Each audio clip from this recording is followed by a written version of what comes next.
temps d'avance.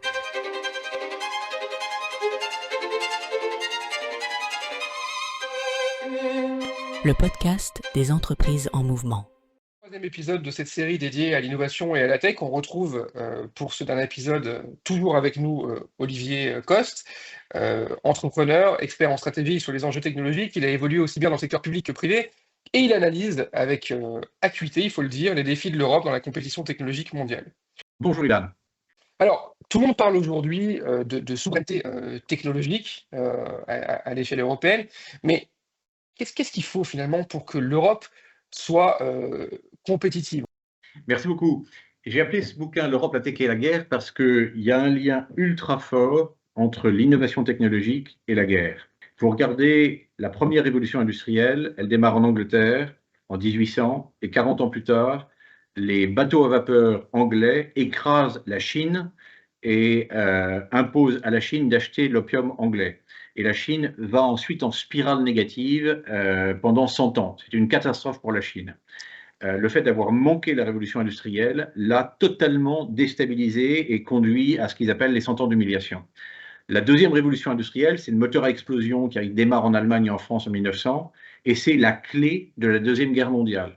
Elle est gagnée par les États-Unis parce qu'ils ont plus de jeeps, plus de tanks, plus d'avions, plus de porte-avions, qui sont tous des outils utilisant le moteur à explosion inventé 40 ans avant. En ce moment, la révolution industrielle, c'est le semi-conducteur, c'est le software, c'est la gestion de l'information, c'est des technologies de la communication et de l'information. Et vous voyez déjà en Ukraine aujourd'hui à quel point la technologie américaine permet de compenser la supériorité numérique russe.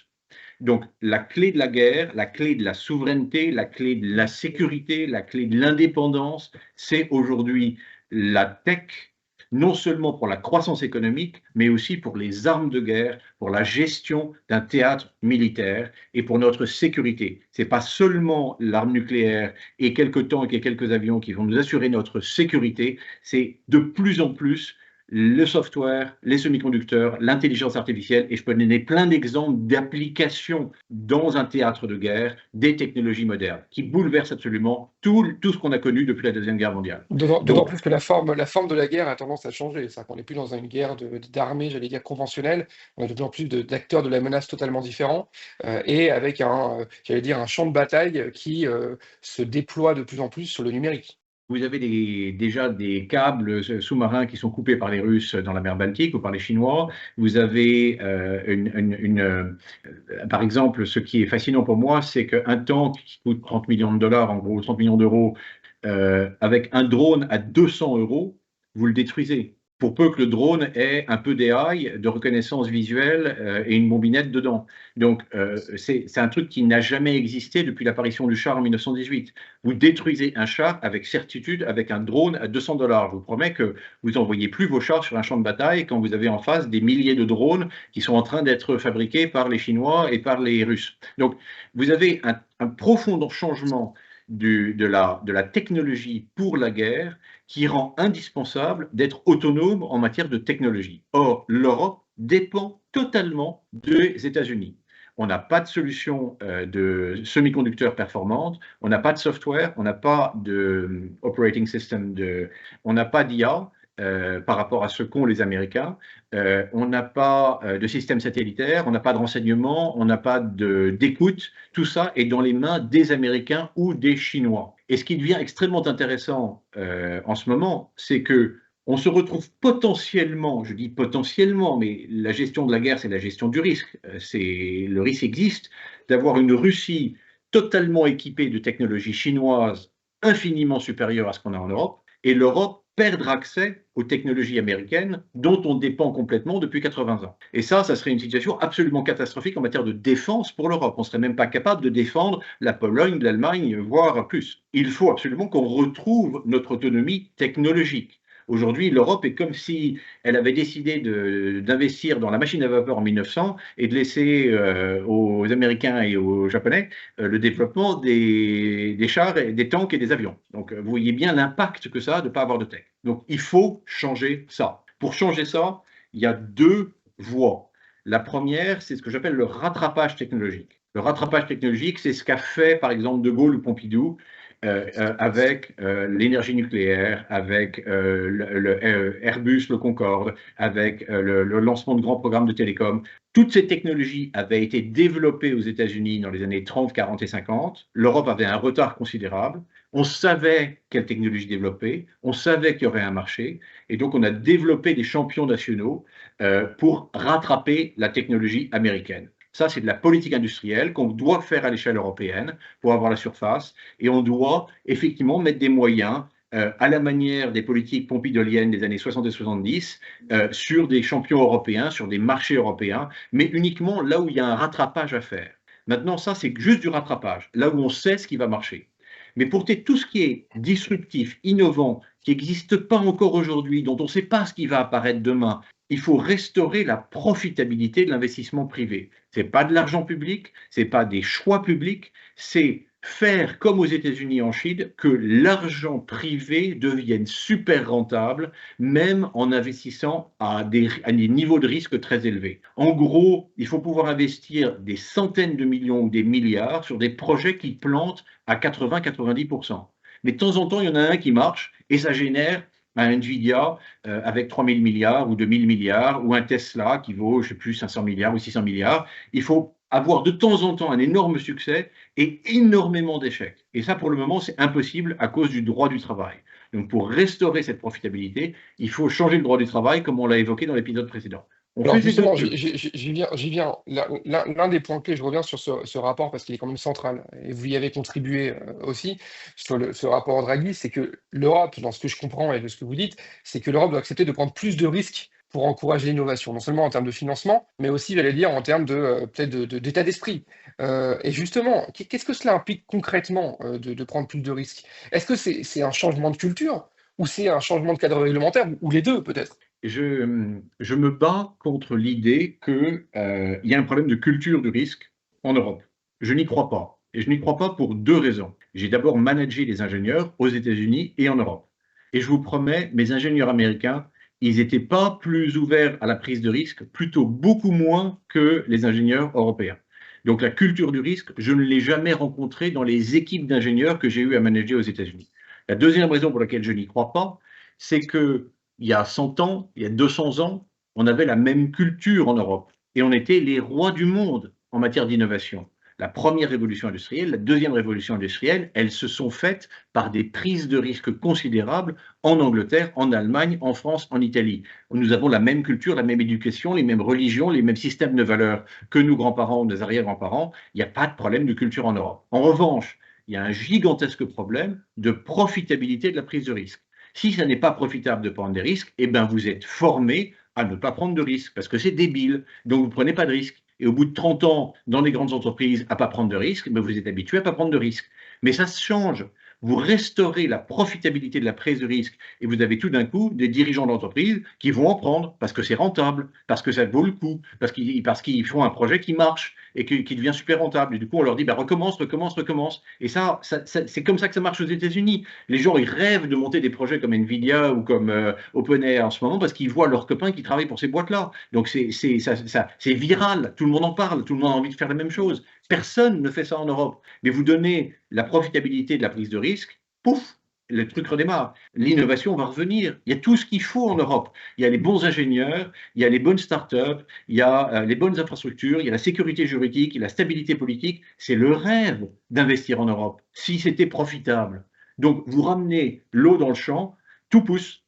Tant qu'il n'y a pas d'eau dans le champ, rien ne pousse. Alors, on voit quand même avec l'arrivée de l'administration Trump 2, on parle de guerre commerciale, ce qu'il y a derrière aussi, c'est un certain protectionnisme. Parallèlement, le rapport Draghi suggère une redéfinition des règles de concurrence européenne pour favoriser justement l'émergence de champions industriels. Est-ce que vous pensez qu'une politique plus protectionniste soit la clé du succès, ou alors est-ce qu'on risque d'aggraver notre retard en Europe?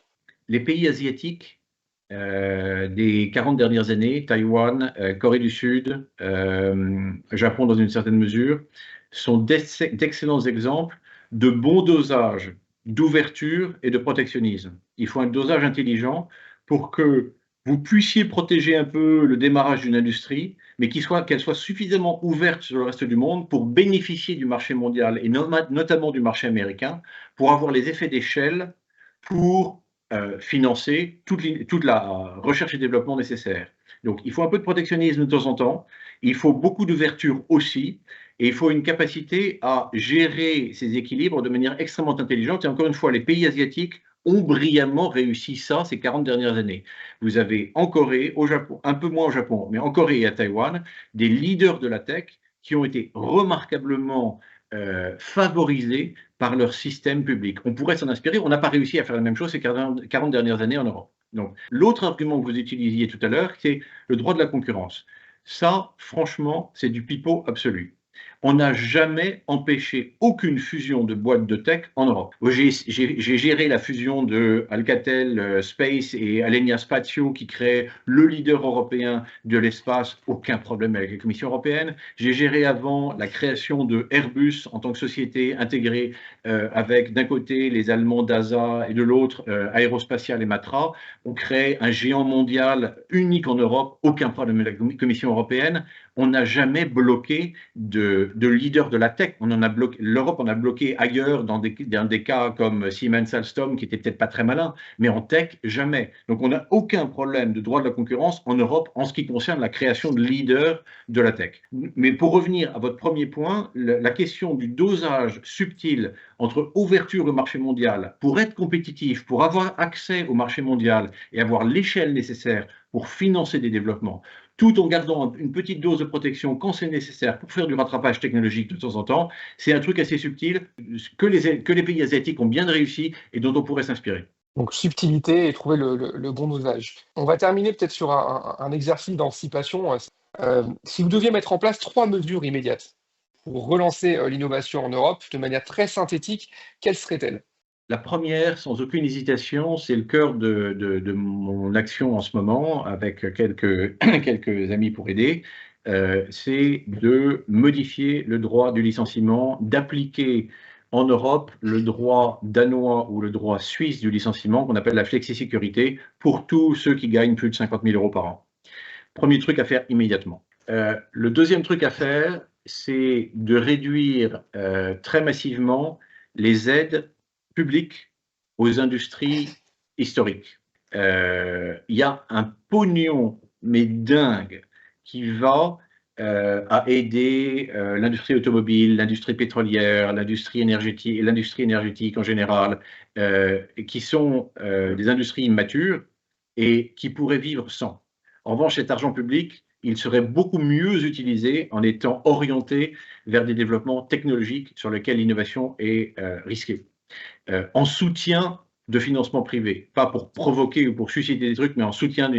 L'argent public pourrait être mieux utilisé, pour faire simple. En troisième lieu, je pense, comme je l'évoquais tout à l'heure, qu'il faut, sur un certain nombre de sujets clairement identifiés, comme peut-être le semi-conducteur ou le cloud, qui sont des sujets sur lesquels il y a un gigantesque rattrapage à mettre en place en Europe, comme la Chine l'a fait depuis 30 ans, mettre en place des politiques industrielles à la chinoise ou à la Pompidou sur des sujets de rattrapage technologique, où on est sûr qu'il y a un marché, où on est sûr que la technologie va marcher, mais il faut quand même des centaines de milliards sur plusieurs années à investir pour créer des champions européens similaires à Alibaba ou Huawei ou Tencent en Chine. Je prends l'exemple chinois parce qu'ils sont partis de rien il y a 30 ans, et aujourd'hui, ils ont des champions de la tech grâce à une politique industrielle relativement intelligemment mise en place. Mais encore une fois, ça ne marche que sur des trucs dont on sait absolument que c'est sûr que ça va marcher parce que ça a déjà été prouvé aux États-Unis. C'est le rattrapage technologique. Le rattrapage technologique. Les trois trucs, application de la flexi-sécurité aux ce que j'appelle les high earners, donc les salariés qui gagnent le mieux leur vie. Réorientation de financement public et politique industrielle à la Pompidou ou à la chinoise pour quelques secteurs de rattrapage assez limités. Bel exercice sur ces 3 mesures immédiates pour relancer l'innovation. Ça nous amène finalement à la clôture de cette série. Je voudrais à nouveau, Olivier Coste, vous remercier pour votre implication et surtout votre participation à cette série dédiée à l'innovation et à la tech. Merci beaucoup à vous, c'était passionnant pour moi et je suis à la disposition de vos éditeurs s'ils ont des questions ou des remarques. Merci beaucoup et on se retrouve très bientôt pour un nouvel épisode de Temps d'avance. Bientôt.